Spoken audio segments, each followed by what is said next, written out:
မင်္ဂလာပါ345ဆိုတဲ့နံပါတ်3ခုက perfect right angle တစ်ခုကို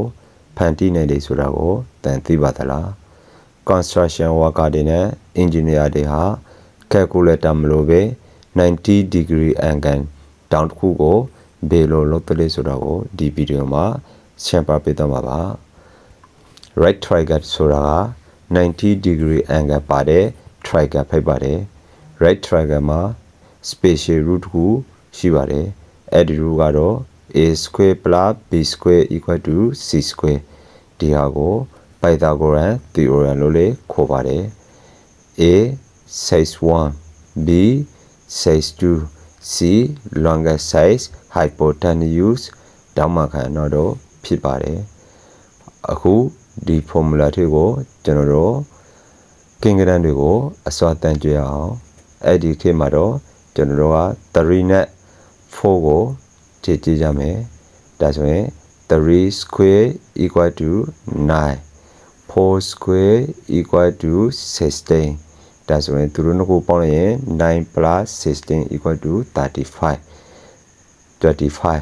25ရဲ့ square root က 5ဒါကြောင့်ကျွန်တော်တို့ကဘယ်လိုဖြစ်သွားလဲဆိုတော့3 square plus 4 square equal to 5 square ဆိုတာဖြစ်ပါတယ်ဒါကို345 triangle လို့ခေါ်ပါတယ် construction worker တရားဟာမြေကြီးမှာ3 meter နောက်ဖက်ကို4 meter တိုင်ပြီးတော့အဲ့ဒါကိုကျိုးနဲ့ကျွန်တော်တို့5 meter ရှယ်လိုက်ရင် angle က perfect 90 degree ဖြစ်သွားပါတယ်ဒါကြောင့် building wall တွေကို straight အဖောင်းဖက်အောင်ကျွန်တော်တို့လုပ်နေပါတယ်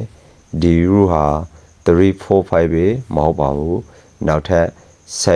8 10နောက်တစ်ခုကတော့9 12 15တွေလည်းရှိပါတယ်ဒါကြောင့်ရှေ့ခိုက်တန်ရှာပညာရှင်တွေက calculator မရှိသေးတဲ့အချိန်မှာတောင် geometry ကိုသုံးပြီး perfect angle တွေကိုဖန်တီးနိုင်ခဲ့ရပါတယ်ဒါကြောင့်တန်ရှာဟာစာတန်ခန်းထိမှာပဲမဟုတ်ပါဘူးလက်တွေ့ပေါ်မှာလည်းအသုံးချနိုင်ပါတယ်နောက်ထပ်ဇေဝန်းကြကောင်းတဲ့ဗီဒီယိုဖိုင်တွေကိုတင်ဆက်တော့မှာဖြစ်တဲ့ကြောင့်ကျွန်တော်ရဲ့ YouTube channel ကို like subscribe လုပ်ပေးဖို့ကျွန်တော်မိတ္တာရက်ခံပါတယ်ကျေးဇူးအများကြီးတင်ရှိပါတယ်